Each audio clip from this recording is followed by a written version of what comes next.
Hey, everyone. Hi. Hello. Welcome to another episode of Alice. Hey now. Greg, what are you doing here? Hey, what do you mean? Allison, Where'd you come from, Greg? I came from the world of Childish, and I just want to make sure that your listeners know that you're just as wonderful on the other podcast you do. What if they don't have kids? Don't need them. You don't need them. A lot of our listeners actually tell us they don't have kids. We talk about sex. We talk about all sorts of dirty stuff, Yeah. but also parenting stuff. Yeah, so. Check out Childish. New episodes every Wednesday, wherever you listen to podcasts. Maybe I should have got it fixed. Allison Rosen is your new best friend. Allison, with her good times never end. Allison Rosen, doing the wavy pencil dance again. Allison's your new best friend. Hey, everyone. Hi. Hello. Welcome to another episode of Allison Rosen is your new best friend. This is a very special episode because I had a guest lined up, June Diane Raphael, and very excited to have her on the show. However, I got an email a little while ago saying she needed to reschedule. It was a very apologetic email, which, by the way, I appreciate. I appreciate the, this might be messing up your... I mean, it didn't say this, but I feel the tone was acknowledging that, this is sort of a last minute thing. And I totally understand. This was unavoidable. So our guest today is someone that the Patreon people who already know, who I told about this, they are already very excited about this episode. And I think you guys will be as well. It is with our own bad boy of podcasting, Tony Thaxton, drummer for Motion City Soundtrack, producer, audio engineer extraordinaire, and someone that I enjoy talking with multiple times a week. Tony Thaxton, hello. Oh, wait, no, I'm sorry. Please put your hands together for Tony Thaxton. I can't let myself have all that. I'm cutting it off. That feels too weird. I was going to not hit it, and then you said applause. I can't, I know. We have also broken with format because I think normally I would chat with you at the time. I would check in with you. Then I would introduce the guest, and then I would bring you in. So this one, anything could happen. You know what I do wonder is, because I feel like by the time when people listen to this, I feel like they usually will see the title of who is on. But I wonder if there are people that don't. If they somehow... I don't even know how you would do that. I guess if it auto-played after a different show you listen to or something. If you hear a show and you don't know who's going to be on, tweet us. Yeah, at ARIYNBF. That's happened to me before, where I've been in the car and the next episode came on. And I was like, oh, who is this? I feel like that's the only time that happens.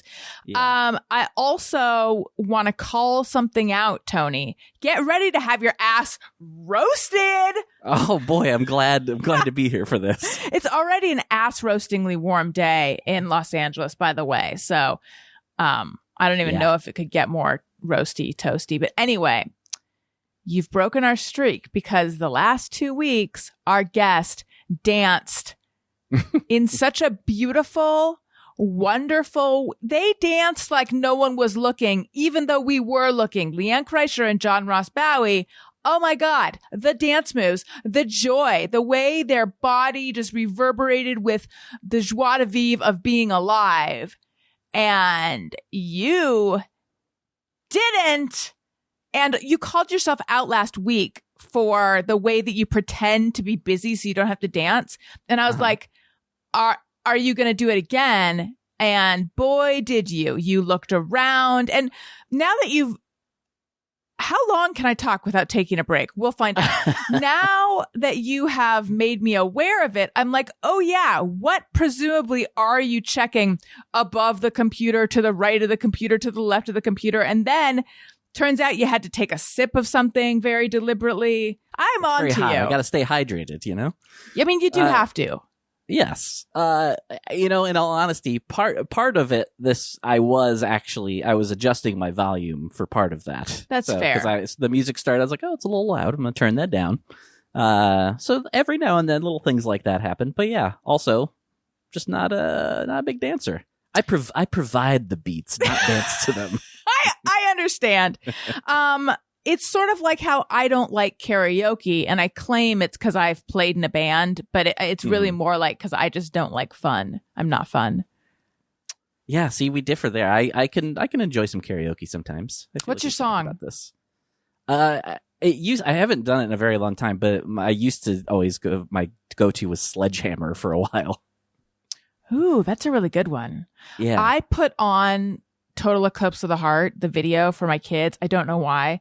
And Elliot was. Have you seen that video recently? By the way, it is insane. I don't think so.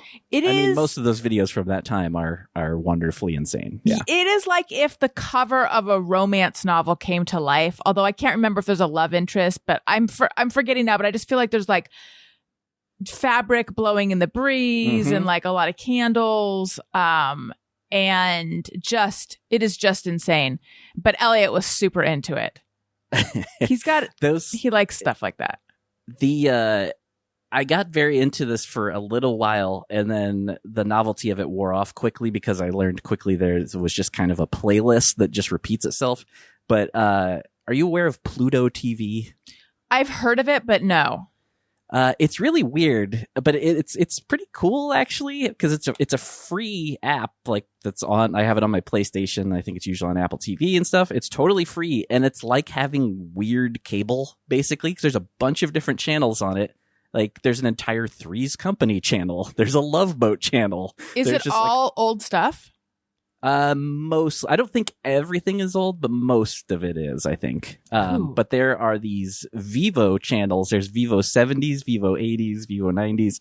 And the 80s one I got very addicted to several months ago. And I got Jimmy Pardo and Matt Belknap very into it for a while. But yeah, it's really fun because, you can see all those videos online still, but there's something fun because it's like old school MTV, and there's something fun about not knowing what's coming next. Yeah. And then there's those videos too that maybe you just you wouldn't have thought to look up on your own. And you're like, oh wow, I forgot about this one. I gotta check this out. Highly recommend. But yeah, it'll get old after a couple days because you realize, oh, this is like a loop they do change it out every now and then, but it goes on for too long. Yeah. This is okay. The loop thing is the realization I've had, and we might have even talked about it on the show, about Christmas music. I love Christmas music. I love when it's Christmas time. I don't mind when I see decorations, at the end of summer. I get excited about that actually. However, I realized there's just not very many Christmas songs. There's not enough. So it's like this, I only like a handful of them. And I hear, you hear 8 of them and then they repeat. Yeah. And it's just somebody else doing the same song. Every now and then you'll hear someone do a fun take on something, but yeah, too many of them are the same. Yeah, and there's many that I actually fast forward through. Question: I know you have your guest hat on right now, but I need to ask. I need you to don your producer cap for a moment, or your engineer fedora. There is a gardener somewhere nearby, and there's a buzzing. Are you hearing it? I'm not hearing it. I know, but is the mic hearing it? I doubt it. And even if it does, it won't. I'll make it better. Okay. I say we leave this in. Let the people see what it's really like between us behind the scenes. These specific mics, there are always so many things that I think are going to be heard that are never heard. Yeah. Like Bentley will make all kinds of crazy noises when we're recording, and I never hear them. Right. So a few audiophile fans will say, what mics are they? And they are the Shure Sm58s. And I have been tempted to upgrade to the SM7B. And someday I will. But I think if I were to have the AC and the fan going in the studio, I wouldn't be able to have them because they are more sensitive. I'm a fan of these. I think this might even be a SM48 because there's 48s also. And I can't tell a difference between the two. They're just the 48 is cheaper. And I think these are best for podcasts personally because of that. They don't pick up a ton of background noise. It sounds good. I think too many people overspend on nicer gear. They probably do. Yeah. I think if you're in a very controlled environment, maybe the more expensive mic is good. But given that I'm in a room in the backyard with a gardener nearby, This might be ideal. So listen, we got a lot of stuff to talk about. First of all, we got questions on Patreon, and there's some fun questions. We have some more serious stuff to get into because I need a Tony wellness check. And there was something else that I was about to go, but before all that, and then I completely lost the before all that. Oh boy. Oh I like boy. That's the one you forget. What'd you say? I like that this is the one you forget. The one you were going to start with is the one to forget. Yeah. Sometimes I do that lately. I don't know what that is. Like, I will have 3 things and I'll decide to go backwards. And then by the time I get to number 1, it's gone.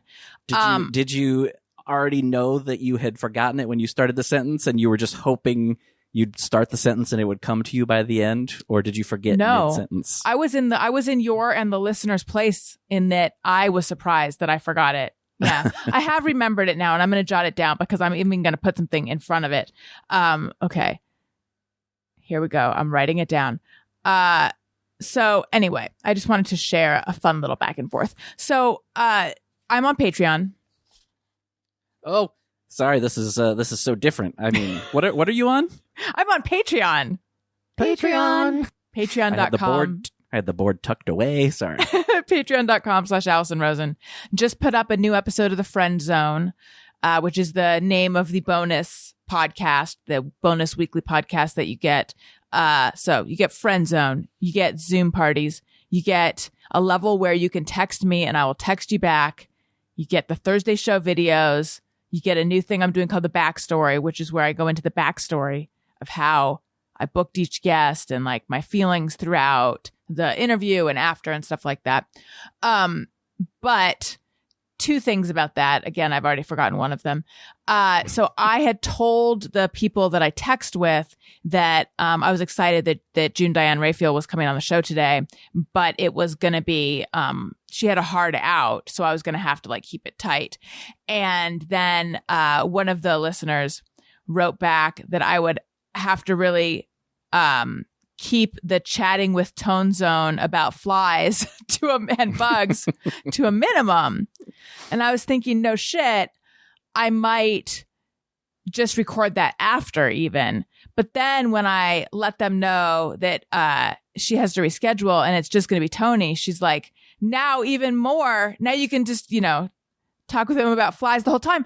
And now when she had said you got to keep it to a minimum, I don't know if that was wishful thinking. Like I'm telling you what we all want, which is, and I'm not saying she wanted the talk with you to a minimum because everyone wants more talk with you. I'm saying the talk about flies.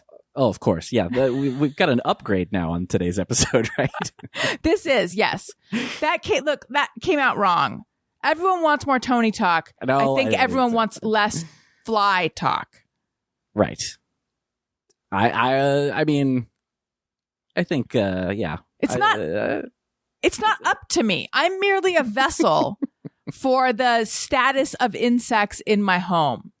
Yeah. Again, I must remind everyone, it's a pretty like nice, neat, modern home. I know it sounds like a hovel that's like festering with bugs. That's just the way I like to portray it on the show. But whose house doesn't have some bugs every now and then? I think everyone's house has some bugs, but I feel like I have more than seems right, Tony. It happens. Yeah. And then the other thing, so the most recent Friend Zone, we answer listener questions. And a listener wanted to know about my experience with endometriosis and how I was diagnosed and stuff like that. So I had been putting that one off for a little while because it's sort of a big topic, but I had promised them that I would get into it on the next episode. So I detailed that and I put it up and I mentioned on Instagram that this episode is about that. And I kind of made a self-deprecating joke about how, I know how to sell it, don't I? Because in the description, I say I go into so much detail that you'll wish I had talked about it less. But I was thinking to myself, I bet this will be one of those weird ones where even though I don't think this is a particularly strong episode, I bet I'll get a lot of new Patreon people because I think that people like hearing medical stories like Grey's Anatomy and all these, there's a lot of people who are fans of like medical drama. Mm-hmm. It turns out I was wrong. No one wants to hear. I mean, you can't have that thought ahead, even though you thought like, oh, people won't, but you're like, but then you went, oh, maybe they will. Right. And so that ruined it. Maybe that's why. Maybe I jinxed myself, or maybe truly no one wants to hear about it. I mean, I don't know. Daniel was like, why are you making me listen to this again? We'll see. It's a little too early to call it, but it might be. I think it's got a real target audience of people who might also be dealing with stuff like that. I mean, we'll see. Anyway. I mean, you're really selling it, so it sounds like they're going to be fools to not sign up. Look, if you have endometriosis, know someone with endometriosis, or have, potentially have a cyst on your ovary, you'd be a fool not to sign up for my Patreon. Usually there's hot gossip. This one just has hot gossip about ovaries, egg supply, IVF, that kind of stuff. Listen, Tony, what I wanted to talk to you about was your Kids Incorporated episode of your hit podcast, Bizarre Albums. Mm-hmm. Did you mention Ryan Lambert?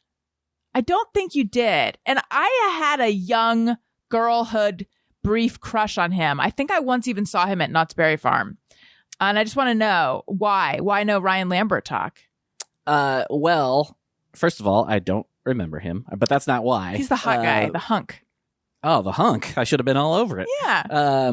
Well, because this record was in the very early, I think it was released during or shortly after the first season. And, there were a lot of kids that kind of came and went from that show. So I was kind of focusing on the early days of the show. So he must have come in later. Okay, fine. I mean, that's not my memory of it, but that does make more sense than my memory of it, which was just I'm sorry, but hey, I'm following my own rules here. I understand. I don't like it, but I understand. Okay. I don't know what you have against Martika and Fergie, but I love them. Toy Soldiers. Soldiers. Yeah, Toy Soldiers. That song is pretty fantastic. It's that is good. A catchy song. It is really good. I hadn't heard it in a long time until revisiting it for that episode, and it's a catchy song. If I were to listen to it, I would want to listen to it on my Raycon wireless earbuds, because I would need to listen to it over and over and over again. And the charge time is incredible on those. And also I would want to hear all the nuances of it. So I'd want some wireless earbuds with really good sound quality, hence Raycon. But I think I told you what I've actually been using my Raycons to listen to is Heart. I was in a Bo Burnham hole, a bow hole, and now I'm in a heart hole. Although I thought to myself, it's nuts. I was listening to Bo Burnham nonstop, and now I'm not listening at all. It's weird how that just went away, but then it came back. So I'm also listening to him again. I can't quit him, and there's no need to, really. Look, there's nothing better than listening to my favorite music after a stressful day. Thanks to my Raycon wireless earbuds, not only can I listen to my favorite music, but I can listen to it with clarity. Sometimes you just need some upbeat music to pump you up before you see people, or to stay calm with some guided meditation. Raycon are the best way to listen. They come with a bunch of gel tips for your comfort. That's the best because you can customize it to your ears. And unlike some other brands, they don't stick out of your ears. Raycons have a 32-hour battery life, so you can listen to what you want when you want for a really long time. They start at half the price of other premium audio brands, but they sound just as good. And they come with a 45-day happiness guarantee, so you really can't lose. Give them a try. You'll see what I mean. Create your own soundtrack with Raycon. Right now, Allison Rosen is your new best friend listeners can get 15% off their Raycon order at buyraycon.com/bestfriend. That's buyraycon.com/bestfriend to save 15% on Raycons. Buyraycon.com/bestfriend. I also want to tell you guys about the Ring alarm system. Protect your home with the Ring alarm. For a special offer, go to ring.com/bestfriend. It's the perfect way to start your Ring experience. We have a Ring doorbell. I cannot imagine I can't imagine life without it. It's so convenient. Everyone I know has one, and we now have the Ring alarm, and it installs. You do it yourself. It's super easy. It works seamlessly with the other Ring products. I think I mentioned when we first moved into this house, Daniel wanted to get an alarm system, and we shopped around a bit. I didn't know yet of the Ring alarm. And so we shopped around at these, different services where they have to send someone out. It's just I had misgivings, and I kind of polled people. And I heard stories that didn't make me excited about each of the companies. And then this guy I know, I'll be specific. The guy I go to for hair straightening told me that he had gotten a Ring alarm. And I know him to be someone who researches everything. And he told me about it and that he set it up himself. And that was so appealing to me. We set it up. It's really easy to set up. And then when we went on vacation, again, this was a couple of years ago, we went on vacation, and it was so nice knowing that our home was protected. It's really great. It's peace of mind. It's powerful, affordable. You can install it yourself. It works seamlessly with other Ring products to protect every corner of your home, inside and out. Best of all, it works together in one simple app. Protect your home anytime from anywhere with the Ring alarm. Go to ring.com/bestfriend for a special offer on a Ring alarm security kit today. You can build the system that's right for your home and have it up and running in minutes. That's ring.com/bestfriend. That's ring.com/bestfriend. Okay. And we're back. So Tony, how have you been? Oh boy, it has been, and regular listeners know it's been quite a, I almost coming up on 2 years now for me. It's been pretty rough. It's kind of felt like one thing after another for way too long now. And, always have the okay, or things are going to start looking up now. And then every time it seems like they are, something else happens. I'm trying, if we had done this episode 2 weeks ago, I think, it would have been, even more pathetic, sad answer. But I've really been trying to push myself these last couple of weeks to just be out more safely, of course. Yeah. But seeing friends and also I've been playing drums a lot more and having some rehearsals for some shows coming up. And all of that, I'm really really realizing how much that actually does for me, how much it really helps. Yeah, so that has been very, very, very helpful. And I need to remind myself more how much that stuff actually helps me. Yes. Yeah, I know. I feel bad that because you and I were both so excited to be doing in-persons again. Yeah. I feel bad that we're not again. Although I feel like there's, a whole bunch of reasons why. Well, there's one reason why. I COVID. Understand. yeah, but I mean, specifically, you have kids. And yes, I have unvaccinated kids. I understand that, yeah. But yeah, that was, and I'll admit, and again, and I totally understand why, but yeah, that was a bummer. I don't know if I said this on the show or not, but literally that first in-person recording we had, just driving to your house that day was the best I'd felt in a year and a half. Oh, because I was just I felt as silly as this sounds, I kind of felt like I had a purpose. I know what you mean. I just sure, I leave home every now and then, but it's usually, just to go to the store or to, see somebody. But this was to actually go somewhere to do a job and to do work that I enjoy.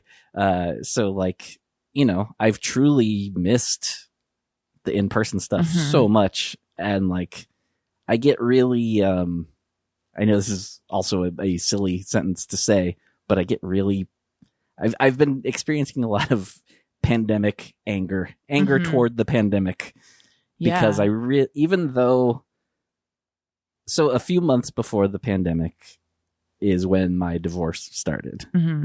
And even though that was really a painful thing, I did quickly know, even with how much it hurt, that it was truly for the best, though. I really did realize that quickly. And weirdly, everything else in my life, like the work side of life and everything, was going really well at that time. And so even though I was going through this really painful thing, I was weirdly kind of like excited about the future. And then, and then I got to go, on tour again for the first time in 3.5 years.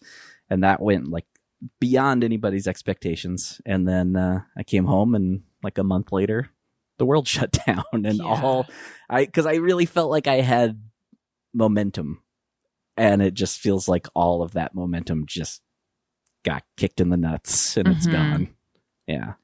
Yeah, I know. It's really tough. I get that anger. I was talking to a friend of mine yesterday, a friend who does not have kids. And I was, we were kind of comparing notes about like, how are you living right now? And he is sort of more like you, where he is wearing a mask, but he's going out and like pretty much, back to being out and among people, as long as it's not crowded. And he talked about visiting a relative of his who has been basically shut in her apartment for 1.5 years. She is vaccinated, but she's scared.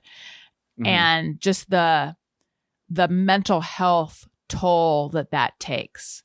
Yeah. That like he feels like we're not talking about that enough. That being said, I feel like there's plenty of articles about it. I don't have the bandwidth to read them. Like I have as much as I like talking about it, I have no ability to sit down and read an article about like, here's the effect of what we're all going through. I don't know why. Maybe because it feels like we're still in the middle of it.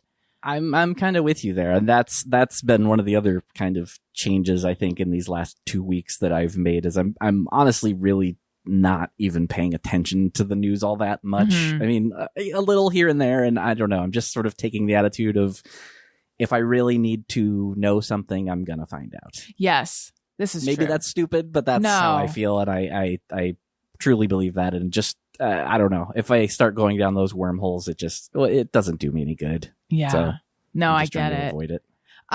So you've been angry lately? Have you been depressed? Oh yeah, big time. Because it's just been again going from being married to suddenly not being married. And then, so suddenly I live alone, and I'm fairly good with alone time usually, but this has been a very extreme case. Yeah. So that's too much. And, shortly after the divorce, like I said, went on that tour. I was surrounded by, my friends and bandmates and, every night, and then, play to a couple thousand people, and like, it was great. And then I got home, and, I was exhausted and excited to get home, even though it was a great time, but I'm like, all right, go home. And it was seriously like, it was almost like the second I opened my door, it was like, oh, right. Things are very different now. Yeah. And then little did I know, in another month, they'd be very different. How you said that pretty quickly, you realized the divorce was the right thing. What was the timing of that, would you say? Because I'm just thinking, for anyone who's listening, going through that right now, that's probably pretty hopeful for them to hear that. Honestly, like, I'm not going to say immediate, but like pretty close to immediate. And I'm not saying that that's not anything toward her. Like, it's no ill feelings toward her or anything like that. It's just truly one of those things that it wasn't working. And I don't think either one of us were very happy. And so, yeah, it just, it again, while it being painful, like quickly you start, you kind of start thinking about all these different memories, or just overall how you feel. And then, you just kind of start thinking of all that, and they start piling up. And then I was very quickly like, okay, yeah, this is for the best, I think. Yeah. And I know you were happy that you didn't have to move. You're able to stay right so this, like where I'm talking to you, this is where you lived when you were married. Yeah. Was that hard though? I feel like I might have asked you that, because I'm always interested in this aspect of it. Was it filled with memories at the beginning?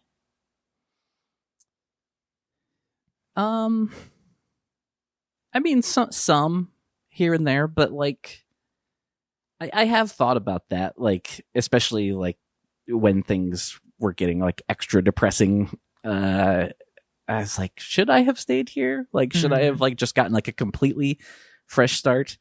But I truly think it's mostly been fine. Like, you know, of course there are little things that are going to make you think of whatever. But overall, I think it's been okay, because I really do like this place, and I feel like I don't know. I like everything I like the location. I like the fact I have a little fenced in yard, and I have a spare bedroom if anybody comes to town, which, you know, obviously that hasn't really happened much, but yeah, just things about it. I'm like, I really do like this place. So, and that was why I wanted to stay here, because she immediately, you know, planned on moving out. So I was just like, yeah, I'm going to see if I can figure out how to make this work for just me. When it was the two of you, what did you use the spare bedroom for? It was kind of just like it was still a spare bedroom, but also kind of like a office slash, I wouldn't go so far as to say studio, but we would both like record music in there and stuff. Yeah. Right. So when you quit the band, right? In 2013, I did, yes. You quit. Did you, I imagine at the time you thought, this is it, like I'll never come back to this band, right? Yeah, I think so. You know, I don't know if I necessarily, you know, was saying never, but that's definitely what I was leaning toward. Because that was another time that in my life that had just I was severely depressed. I want to say the most I ever was, and then this last year and a half happened, so probably not true anymore. But yeah, I was just it even though that was the thing I'd always wanted to do with my life, and I never imagined I would get to do that for a living. It just hit a point where I was just like, I was really having a hard time. And yeah, I didn't know what I was going to do next, but I knew I needed to stop for a little bit. Yeah. So then how did it happen that you came back to the band? So in 2016, like right at the beginning of the year, I think, our bass player, Matt, who is also my best friend, called me and was kind of just giving me an update he's like, I just want to let you know, we are going to do some tours this year, and that's going to be it. We're going to call it. And had you kept in touch with him the whole time? Yes, because I'm coming up on next year. He and I will have known each other for 30 years. Oh, which wow. Makes me feel ancient. But so yeah, so he was kind of just like, you know, FYI kind of thing, because that was a huge part of my life for a long time. And when he told me that, at that point I felt like I was in a much better place mentally and everything. And so pretty quickly my response was, well, I would play those shows if you guys were interested in that. And that really caught him off guard. Apparently he said he was not expecting me to say that at all. And, he said he was going to talk to the rest of the guys right away, and he did. And I feel like it all happened like very fast then. It was admittedly, that was also a tricky situation because, Claudio Rivera is the guy who, replaced me, and he was actually my old drum tech. And he's a phenomenal drummer. And, you know, he'd been working for us for a long time, and he's one of those guys, like, I always felt weird that he was my drum tech because he's so good. Had he been in a lot of bands too? Yeah, he had. He was playing with the band Saves the Day. Oh, yeah. And then when I left Motion City, he ended up leaving Saves the Day and went to Motion City. So it was a weird thing. And, you know, he's a friend too. So it was kind of a weird thing to kind of take the job from him. Yeah. And it was, I felt pretty shitty about that. But I think we were all just sort of like on the same page though of like, I played on 5 of the albums. He played on 1. And again, I'm not saying that like to discredit him. It's just, there's a lot more history there. These were going to be these like farewell shows we were going to do. And I think that was, since I was willing to do it, I think we all just sort of felt like this is the way that these should be. Was he upset? Yeah, at first, he was. As time went on though, I think he started, accepting it a little more. And he actually ended up being at our what was our last show, in Chicago, and, played a few of the songs that night. So I was glad that even by the time the final show happened, that he had, kind of understood everything and was willing to come. And I'm glad that he got to be a part of that night. Yeah. Also. Good. Yeah. Well, so then what happened? So you did the farewell tour. Yeah. So we did that. And then, I think that, you mean just as far as like doing another tour again? Well, yeah, because you guys pulled is it Black Sabbath or Ozzy Osbourne who keeps announcing their farewell? I think, Kiss has done about 100 of those, I think, too. It's smart. This podcast is going away after this episode, everyone. So re-up. Yes. It was just, I think at the time when they decided to break up, I think that was because I think everyone was maybe not like super depressed like I was when I left, but I think everyone was kind of just moving in different directions with life, and 3 of the guys are married with kids now and stuff, and so I think they were just like kind of feeling burned out because we were doing it like pretty like constantly for over a decade. So I think everyone just kind of got away from it for a bit and we're kind of living normal lives. And then, 3 something years passed, and I think a conversation just kind of happened. And I think everybody was, again, like it had enough time away from it to think about it and be like, that sounds fun. It sounded fun again to everybody instead of just feeling like, well, we're going on another tour.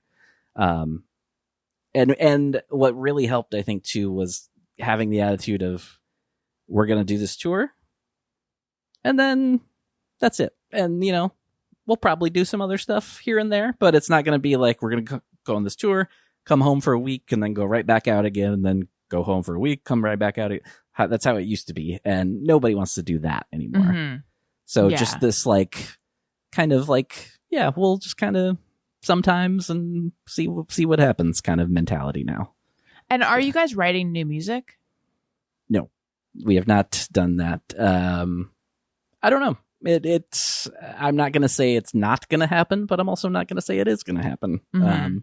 It's been, thrown out there, but it hasn't really, I think especially with the world in the last year and a half, I think that kind of definitely put even more of a end to that possibility.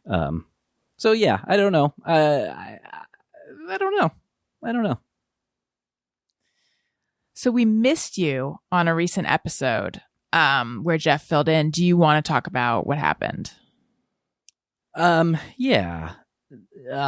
So I think just like a couple of hours before we were supposed to record, I had gotten the news that Brian Cain, who the brother of our guitarist Josh Cain, had died. And I liked Brian a lot. I'm not going to claim in any way that we were like super close or anything like that, but I liked him, and he's been a huge part of my life really for like almost 20 years now.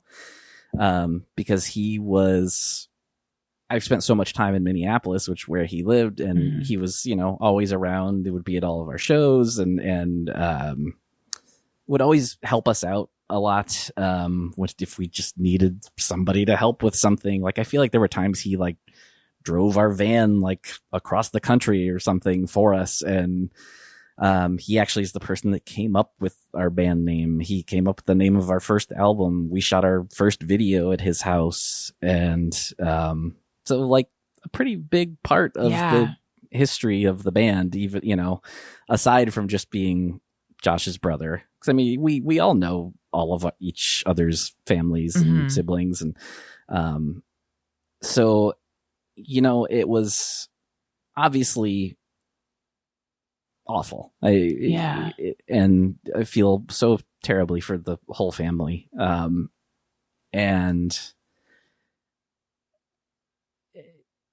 it was a rough day. And I think that combined with everything else that had been going on again over these last almost 2 years now, everything was it's just all been like stacking up on top of each other. It's felt like for me. And I was feeling pretty down to begin with. And then just getting that news was pretty. What happened to him? Crushing. He had fallen off of a ladder and suffered severe head trauma. And he hung on for, I think, about a week, I believe. And then he passed then. Oh, God. I'm so sorry, Tony. I'm so sorry for everyone who knew him. Did he have a family? Yeah, he has 2 kids that are, they're both adults now. But yeah, he has 2 kids. Was he your guitarist's older brother? Yeah.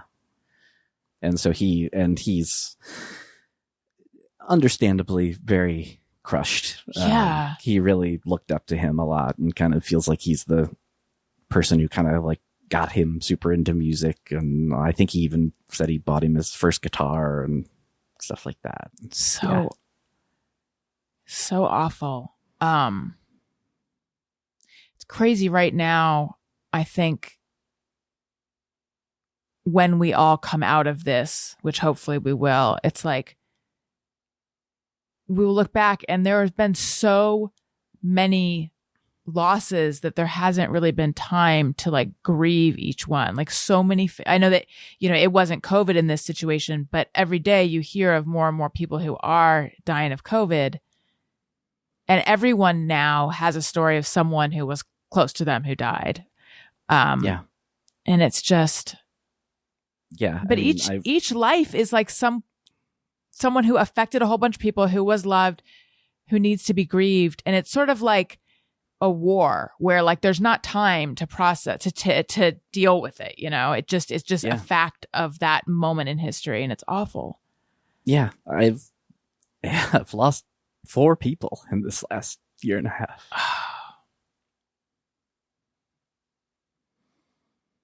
Tony, it's so hard.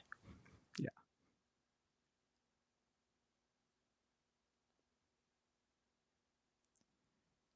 So, Brian, your friend, the producer, right? Yes. Our friend Ed Ackerson was kind of was the first one to go. He died of pancreatic cancer. Another producer, who, and also kind of just one of my like musical heroes, Adam Schlesinger. Oh yeah. Who did die of COVID. And then, Neil, my friend, who was the person I was the closest with, if anybody, Neil Mahoney, who a lot of our friends that have done this show were very close with.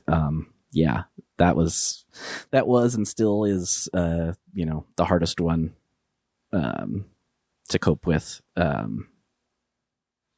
Just a great guy.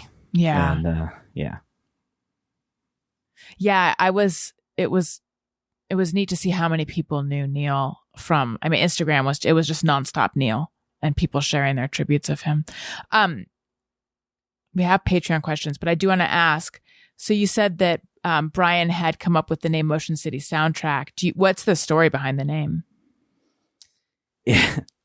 That is a story that or a question that gets asked a lot. And I wish it was more interesting. So I'm going to warn you of that up top. but really this is like a me story. This is how it's been told, and I've even tried to get a little more information, and like no one seems to remember or even know more. Literally all it was he wanted at some point he wanted to open a shop, some kind of store, and that was what he wanted to call it. And he never ended up doing this. And so I guess when the band kind of started going and they needed a name, Josh was just like, I like that name. He's like, you're not actually doing it, so can we take that? Yeah. I love that it was just any old shop, though. Yeah, well, that's what I don't. I mean, I'm sure he had an intention, right? But I don't know what that was. And again, I have asked Josh. And he's like, I think he just doesn't remember or something. Yeah, interesting. Well, it's a very evocative name. Thanks. Yeah, that was actually like a thing when I joined the band. I was like, I feel like it's a good name. Like, yeah, that way I felt all right saying the band name to people. Yeah. It's no butt trumpet. Or Diarrhea Planet. I didn't know there's a band called Diarrhea Planet. Oh yeah, they don't. They broke up now. They didn't make it with a name. No. It's sad. Let's take some questions from our fans. All right.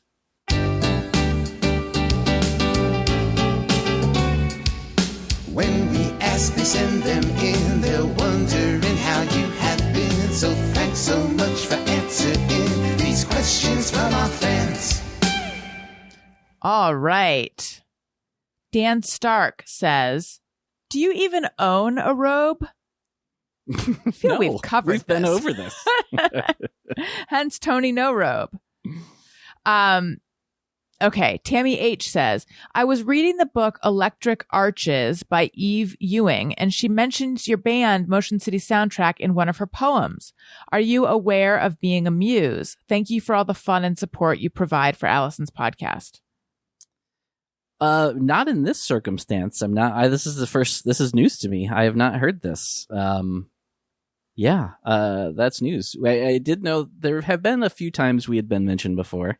The big one was we're actually thanked as being an inspiration in I think it's Breaking Dawn, one of the Twilight books. Who knew? Stephanie Myers, is that her name? Yeah, is Stephanie a fan. Meyer. Yeah, that was and that was like before any of the movies had come out, or there was still, like then the book was just the book, and I remember getting word of that, and at the time I didn't know what it was. Yeah, and now it's huge. So I knew of that one, but not of this poem. Yeah, we have to go look it up. What if it's like...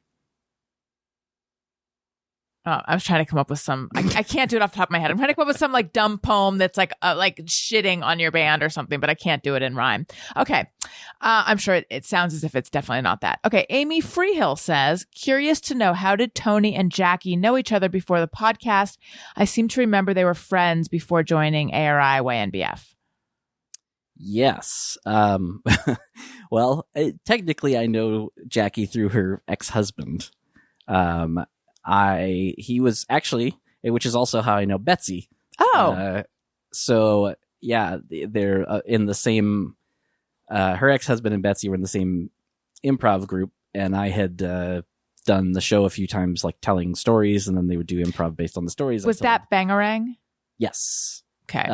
And so, yeah, I had just met Jackie through that, and just, became friendly with the both of them. And, yeah, that's it.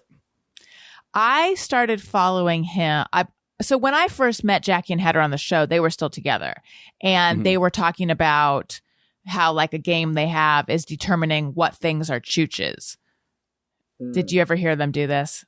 Like, this sounds familiar, yeah. But like a button mushroom is a chooch or something, but this isn't a chooch. And so I was following both of them. And then at a certain point, I'm like, wait, why is he decorating a new apartment? What is going on?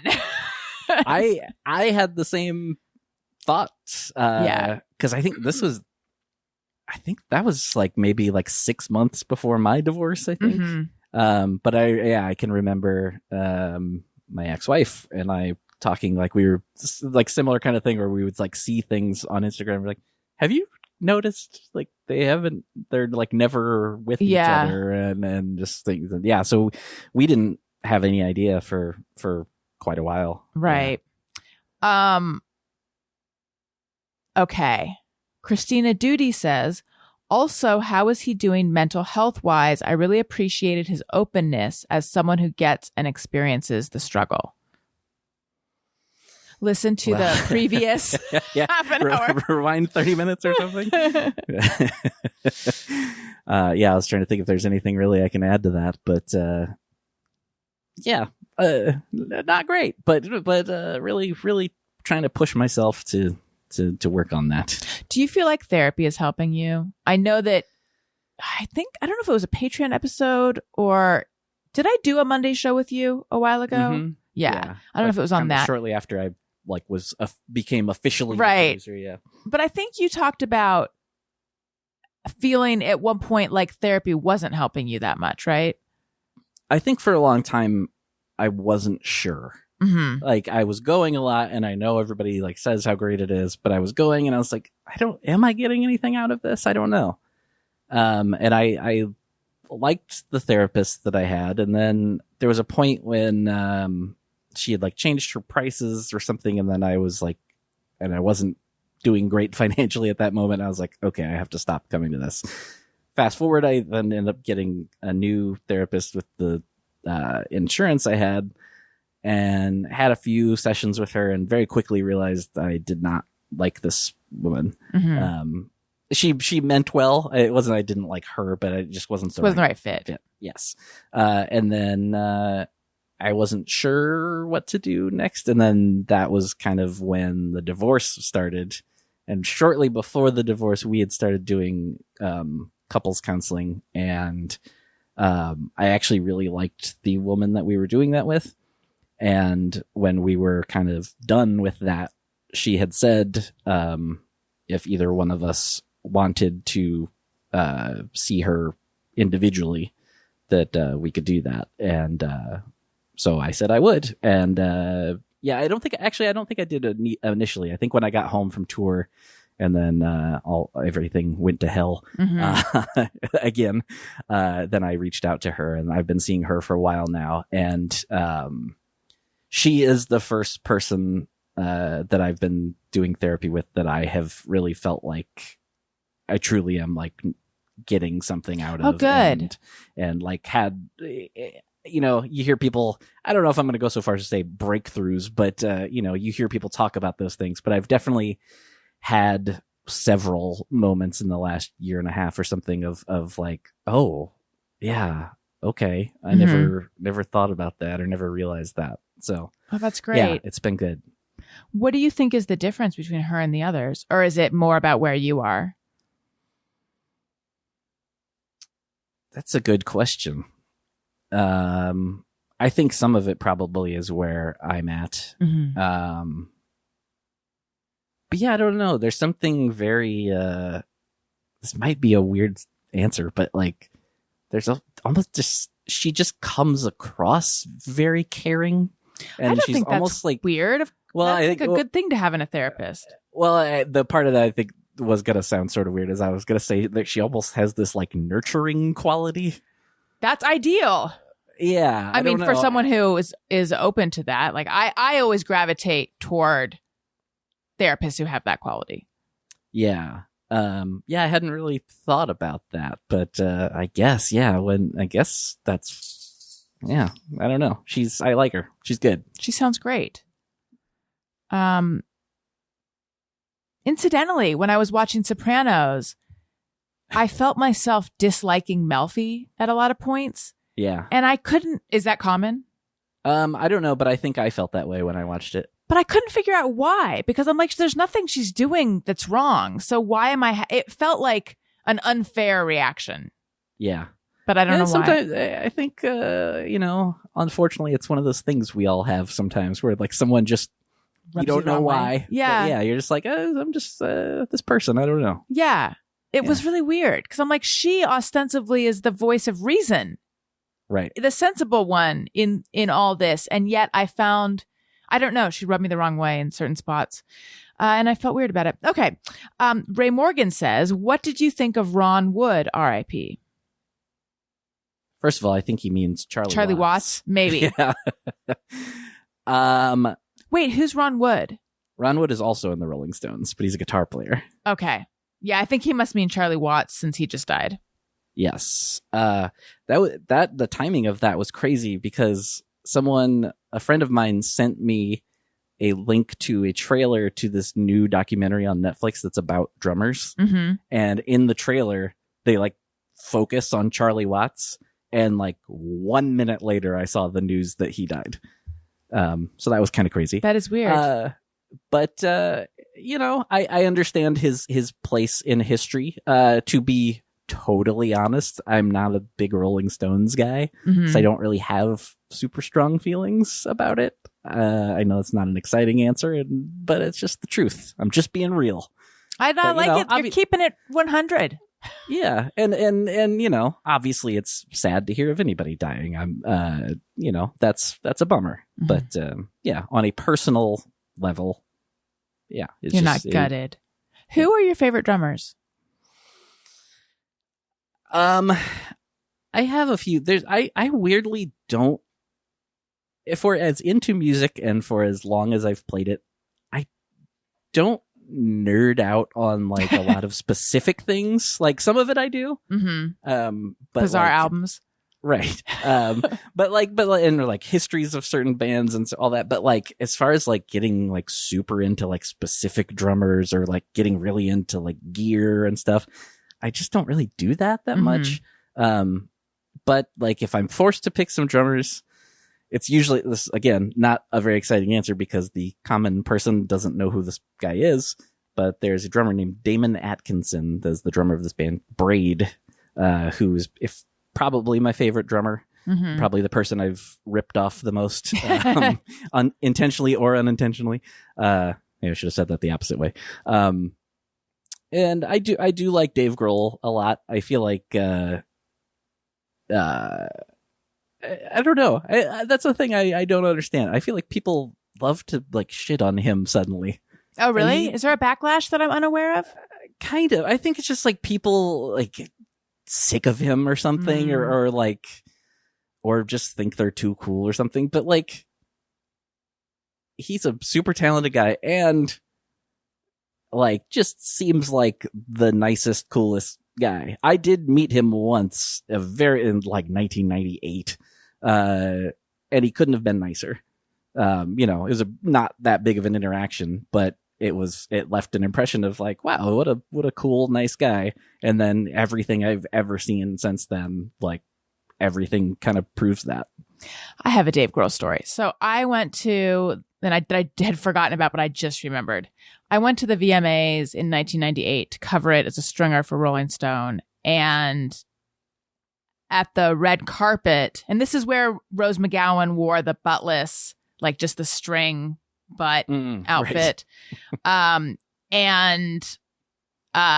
So at the red, I was like perched kind of back at the red carpet, and people were showing up and like getting ready to walk the red carpet. And it was very hot that day. And I also remember seeing Carson Daly and Jennifer Love Hewitt, and she was not feeling well, but it was really hot. And so Dave Grohl and his girlfriend were spitting on each other to cool each other off. It was very punk rock. It was very weird, but I just remember them like almost like hawking loogies. It wasn't loogies though. I actually don't know. It could have been loogies, but just sort of be like having the most fun, just spitting on each other's skin. Ugh. Yeah, that sounds disgusting. But if that's your thing, sure. Knock yourself out. Yeah. Real quick. Yes. Not related to this, but can I just circle back real quick to the question about mental health, and like I was talking about how I've been trying to do things for. I just want to share a quick story. I was going to tell it on like the last show, and then I just didn't think about it. So again, as I've been trying to just feel better, trying to go out, do more things. I went for a hike last week with a friend, our mutual friend, Katie Levine. Oh. And so we go on this. She goes hiking all the time, so she knows tons of spots I don't know. And went to, I forget even what it was called. Doesn't matter. We go to this hiking trail I've never been on. We do the whole thing. And I remember it was one of those days last week where it was a lot colder than the rest of the weather has been. I miss those days. And and it was also really gray that day, and it did rain a little bit that day. But it wasn't supposed to rain after the morning. And I just was like wearing a t-shirt and shorts because I was like, we're going on a hike. You're going to, even when it's like, you think you're going to be cold, then usually you end up sweating. And like the whole drive, Katie was like, are you sure you're gonna be warm enough? And I was like, I'll be fine. And I was mostly fine. And then, we did the whole thing. And, as we are kind of approaching the end, we're getting close to the end of the hike, and, it does start to rain. At first it's just kind of like a light mist, and then, it starts getting a little bit heavier. We know we're close to the end, but we don't know how close. I'm like, okay, this sucks. And as we're kind of, again, approaching the end, we suddenly hear a voice yelling, help. Oh my God. Help me. And it sounded like a little kid at first. I was like, what? And so we kind of like get to the trail was winding, so we could see down to like where the trail continued. And we see this woman by herself, and we had seen her actually earlier. And, she's just like screaming, help me. And so we're yelling back at her, like, what's going on? Right. And she said there was a bear. And she, I guess, like saw it and like tried to like go up a tree or something to my like God. avoid. And like she fell and like got all cut up and like lost her phone. And she's just like screaming and doesn't know what to do. And then we don't know it because we're trying to help her, but we're like, she's saying there's a bear right there. Yeah. Like, what do we do? Right. And Katie was like, had a satellite phone she was trying to use, and like that didn't even work. And I can say all this with a smile because the outcome was, I don't know. Obviously, I understand being terrified that she saw a bear, because I was kind of terrified and I didn't see the bear. And the thing was, like, as we're standing there trying to, like, what do we do? We can hear cars. And I, at one point, like, look, and I see, like, through a tree, like, I can see a car's tires. I'm like, wait, is the road right there? And, like, this lady could not have been closer to the end of the trail. And, like, there was literally a fire station right there. Oh, wow. And so Katie is yelling at, she's like, if you could go that way, she's like, you're right at the end. Like, again, looking back, it's almost comical how close to this she was. Right. She was just frozen in fear. Yeah. And so she's like, okay. And then she goes and gets to, talks to someone at the fire station. And Katie says to her, like, we used to, like, send them, like, cause you could drive, we saw a few trucks on this trail. Send them back so you guys don't get eaten by a bear? Yes, exactly. And then we can hear her talking. And we just hear talking and talking and talking and talking and talking. We're like, what's happening? Like, why is that? And then start yelling, like, hey, we're still up here. Like, what's going? And then, like, eventually she's just like, it's okay now. You can come down. The bear is over here now, or whatever. And the guy at the fire station had, like, gotten in his truck and, like, said that. So we come down. And then we see them. The guy there was like, he had gotten in the truck and like turned on the sirens and stuff. And he said that it didn't scare the bear away though. And he said he thinks it was a mama bear that. Oh my God. Looking. Yeah, exactly. So so we knew it was still kind of close, but we're there with the woman and the dude. And we're like, we just need to get to the car. Can we do that? And I'm thinking like he'll drive us to the car, even though it's barely anywhere. And he's like, his answer was, oh, you should be fine. He's like, just be quick and have your wits about you. You're like, what does that even mean? So, that's not the answer I would be looking for. Right. But then we did. And, I have a picture. I haven't posted it, but I have a picture of us then going quickly to the car, and Katie's holding, like pepper spray in one hand and a knife in the other, and we're just like walking quickly to the car. Oh my God, we got to the car safely and everything. But yeah, that's so scary. Did you have dogs with you? Yeah, she had. I left that part out. Yeah, she had her dog with us. So, oh geez, yeah, that's was just what you get for trying to hike, Tony. I know. It's like trying to do a thing, make myself feel better, and I was like, oh, is this the next shitty thing that happens? Right, because you're on guard now for the next. You know what is not bad, Tony, and is actually wonderful. The Embark Breed and Health Kit. This is a dog DNA kit, which I've done with Wendy. The aforementioned Jackie has done it with Chooch. It is just a cheek swab, so it's very easy to do. And they are really more thorough than I think any other dog DNA kit on the market. So you'll find out all the different breeds that make up your dog. Now with Wendy, we knew she was a Cavalier King Charles Spaniel, and that's what we found out. But there's all sorts of other info you get as well, like great health info that you can tell your vet. They screen, there's other, genetic conditions that they screen for. And then that's something that's really good, predilection towards different things they might be carriers for. So that's good info to have. And then also you can be connected with relatives of your dog. Like Jackie just met one of Chooch's half siblings. I forget specifically who it was. And it turns out they both crossed their paws the same. And right. there's something else they do. It was so ridiculously cute. And I'm always excited when I find out like, oh, a new relative of Wendy's just popped up. And it's just, it's super great and really thorough. And I recommend it. Tony, if you haven't done this with Bentley, you should. You could be connected to Bentley's siblings. I know. Initially, I was like, is there really a point? Because I know he's just a pure French bulldog. Right. But knowing some of the other health things stuff. it might be good to know. Yeah. Do it. It's great. Learn your dog's inner secrets with Embark, the highest rated dog DNA test. Right now, Embark has an offer on their breed and health kit for our listeners. Go to embarkvet.com to get free shipping and save $50 off your Embark breed and health kit with promo code BESTFRIEND.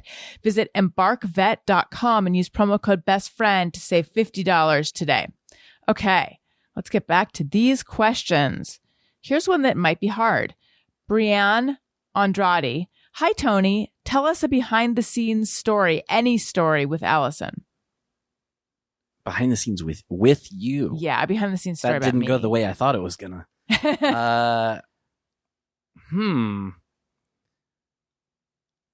Well, this one time with some extreme anger, I asked her why she was unplugging the equipment. Oh my God. I'd never seen you so angry. Well, I can remember. Oh, go ahead. Oh, no. Please go ahead. Because I was literally going to say, I'm trying to think of something. And so go ahead. I can remember a story, which I don't know if we shared it at the time, probably actually. But when we were doing our first and only at the Hollywood, was that at the Improv? This part, no, it was at the Comedy Store. When we were doing our Childish live show, I remember I was nervous about the recording of the podcast, even though the club had promised they would record it. I'm forgetting the details now. I don't remember exactly, but I just know I was nervous about it because I've been burned before and things like that.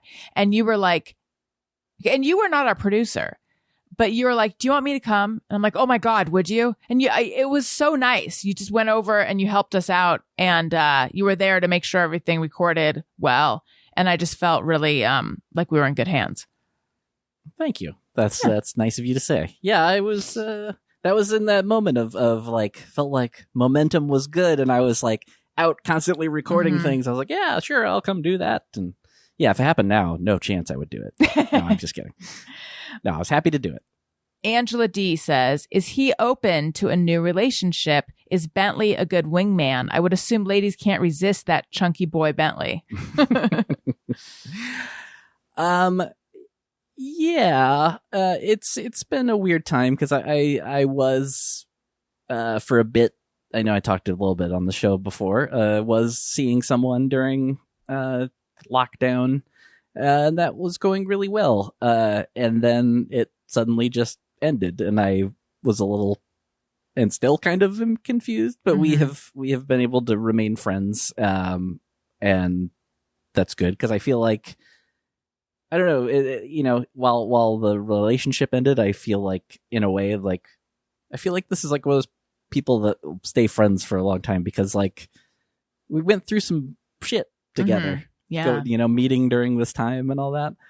And, admittedly, I kind of struggled moving past that.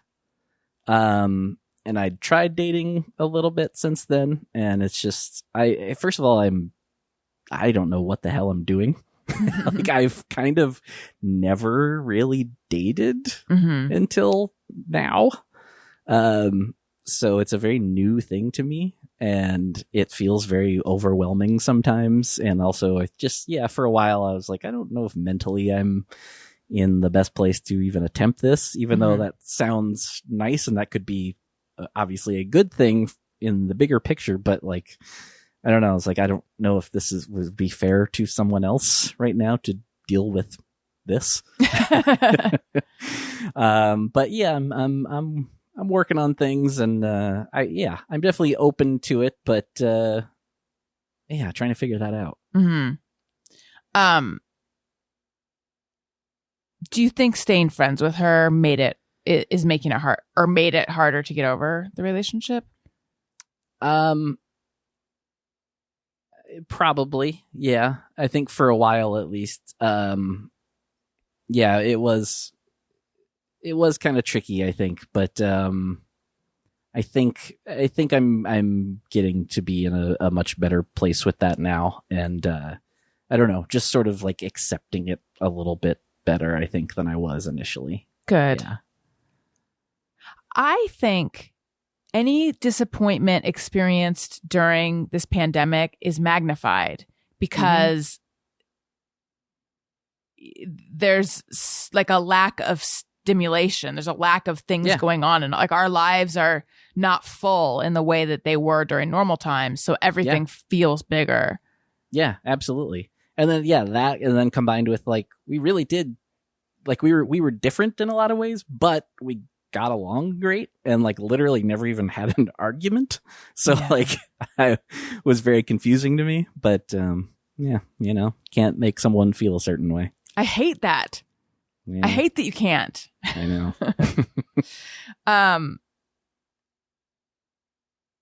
I think that was a big realization as I got older, this thing of like, oh, it's not really about trying to coax someone into feeling a certain way or playing it a certain way so that they'll do this. It's really more just about when you don't have to do that anymore.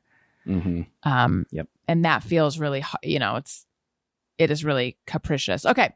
Megan Parkansky says, The Used was one of my favorite bands in high school. No, not even one of. The Used was my favorite band in high school. I even have a tattoo of their album art. I assume you've crossed paths with them. What were they like? Bert seemed like kind of an asshole when I met him once, but Quinn seemed sweet.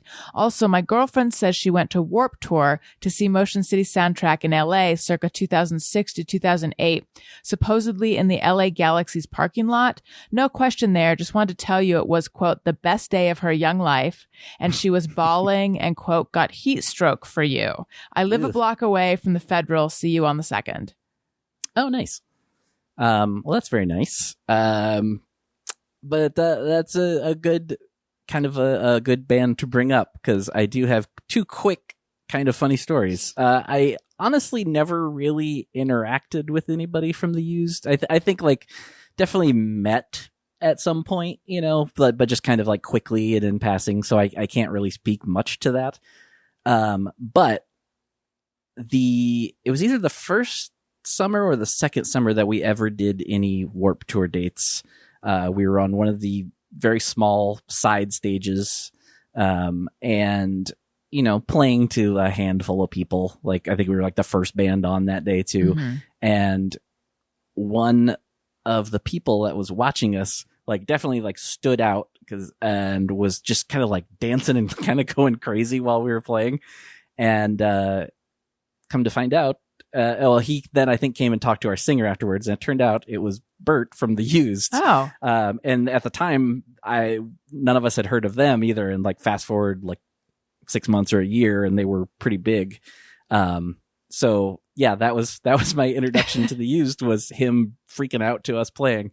And then the next time we crossed paths with them, we played in Grand Rapids, Michigan, and we were playing 2 shows in one night, and we were going to open for the used. And after that show, we were sharing gear at one show, and then our gear was at another show. So, because we literally had to get in a car, like get off stage, get in a car, go directly to the other venue and play this other show where we were opening for Steve-O.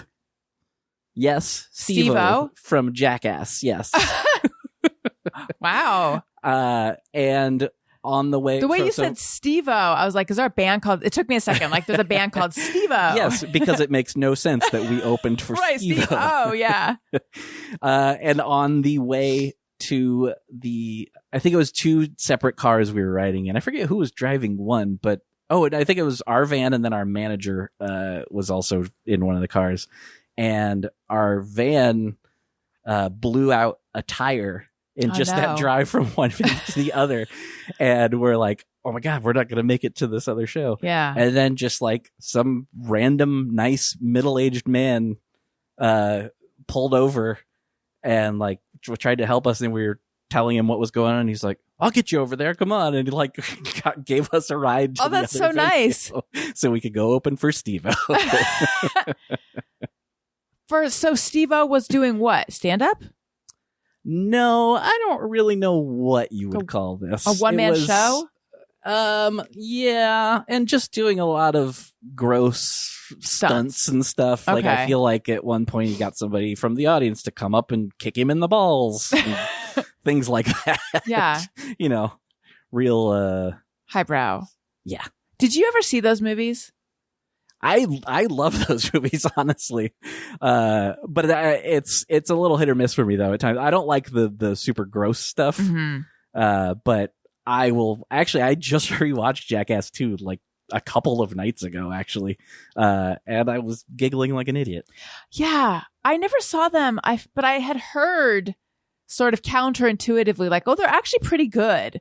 But I can't, isn't there like if anything draws blood, I can't stand it. So, and I feel like they staple some skin. Yeah, there's some, there's a lot of stuff that will make you cringe. Yeah. And just makes you like so anxious. And it's not so much, I can't even really think of that much blood necessarily. There definitely is, but like, it's more so like a lot of like poop and stuff. Oh, I can handle poop, I think. Maybe I should give it a shot. I don't know. It's really gross at times, but it will still kind of make you laugh in a weird way. It's like one of those things that you almost feel bad for laughing. You're like, why am I laughing at this? Yeah. Now I don't know if I maybe I do. Maybe I'll get it. Is there one that you'd recommend over the others? It's been a while since I've seen all 3, but I want to say that 2 is kind of the one that people seem to like the most. I think. I know. Right. I know. Tim Kalpakis loves Jackass 2.